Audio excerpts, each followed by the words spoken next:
study can shed light on how we can give minors and adults and young adults across the board a way to ease their way back into the community in a constructive and positive manner. And so we got to do what is right for children because it is right. We got to do it because if we can invest in prevention and early intervention, that's critical, and we've got to have this whole continuum of services. The most important thing we can do is keep children out of the system in the first place.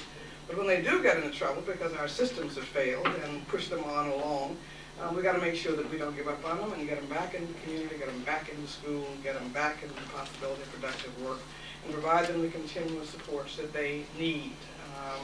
And that's what this report is about. I want to just end by just saying there's nothing more scary to me right now than what is happening to our children and the cradle-to-prison pipeline, which I believe is becoming the new American apartheid.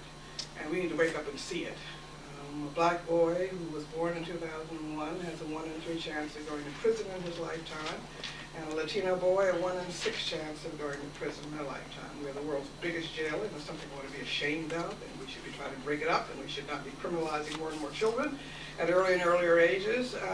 We've got to reverse policies of not resorting to punishment in prison as a first rather than as a last resort. And we need a fundamental cultural change, a paradigm change into prevention and early intervention so that children don't get into trouble in the first place.